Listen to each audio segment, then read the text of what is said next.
CBS 46 News at noon starts now. New details this noon on a story we first brought you early this morning. A Georgia State University police officer is recovering after getting into a shootout while she was off duty. Good afternoon. I'm Amanda Davis. I'm Megan Packer in for Bobby Capel. CBS 46's Rebecca Schramm is live in Southwest Atlanta gathering new information on this. Rebecca, what have you learned? Hi, Megan and Amanda. Well, within the last hour and a half, I learned from GSU's police chief that the woman who was involved, the police officer who was involved in this shootout, had really only been on the force for about 6 months. It happened along this sidewalk here on Donnelly Avenue, and the people who live nearby and heard it say it was pretty scary. Paxton Thornton has lived in the Donnelly Avenue area all his life. Last night, he heard the unmistakable sounds of a gunfight. I heard like 5 or 6 shots, like, yeah, pow, pow, pow, bam, bam, bam, bam, bam, just like that. So you could tell it was 2 different guns? Yeah, I know 2 different guns. It was scary because it's so close. Nicole Hickson heard it too. I closed my door because we had this door open right here. So by the time we ran down the hill, we heard a lady hollering, so they was like, call 911. So we got a towel. I ran in the house and got a towel, gave it to her. My husband put the pressure on her. Her husband quickly learned the victim was an off-duty police officer. We later learned from Atlanta police that she works for Georgia State University. Police tell me she was walking with a friend not far from a Kroger grocery store when 2 men approached them, one on foot and one on a bicycle. They demanded the women's belongings. The officer, wearing street clothes, began to struggle with one of the men.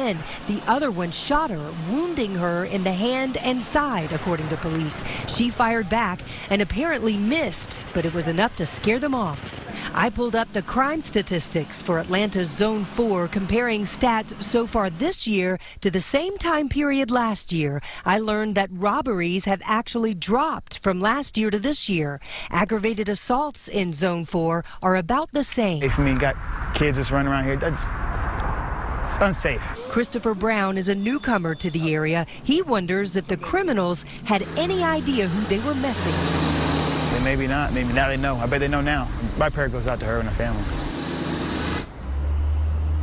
I wanted to know if the weapon that the officer fired was her service weapon. That part is not clear right now, but I learned from GSU's police chief that it doesn't matter. State and federal law says that an officer can carry his or her weapon whether he or she is on duty or off duty. Live in Southwest Atlanta, Rebecca Schramm, CBS 46 News. Rebecca, thank you for the update. Now to breaking news in Southwest Atlanta, an attempted bank robbery. This is happening at the Bank of America in the 700 block of Lee Street. We're learning police arrived on the scene before the robbers could make off with any cash. Police are telling us one would-be robber passed a note to a teller who triggered an alarm. While officers showed up while that person was still in the bank waiting for the money, and there were 2 accomplices outside waiting in a car. All 3 are now under arrest. A cigarette is to blame for sparking a fire overnight at an apartment complex, and now 10 people are without a place to live. This happened at a DeKalb County apartment complex on Gentry Walk in Atlanta. Take a look at the pictures that we captured. You can see the charred side of one of the units. We're told someone was smoking on the balcony of one of the units and didn't properly dispose of their cigarette.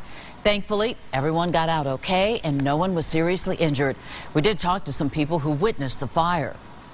It was pretty scary. He opened the door and we could see flames and like an orange glow, so we didn't know exactly where it was coming from. So we pretty much grabbed everything, valuable that we would need right away, car keys, and headed out. Right now, the Red Cross is helping those people who need to find a new place to stay.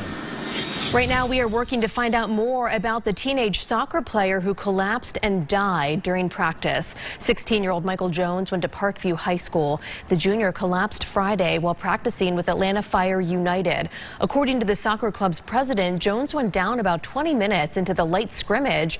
A coach performed CPR until an ambulance arrived, but the teenager did not survive.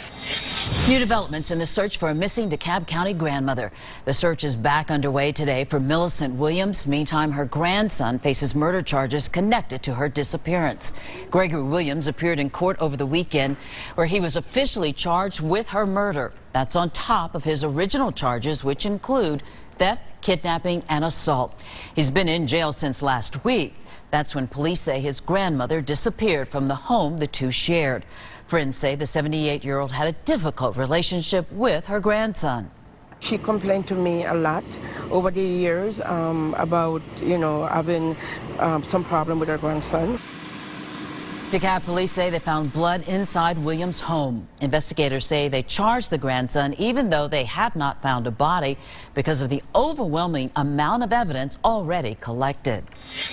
Two men are recovering after a bizarre shooting in Fulton County. It happened last night on Old National Highway.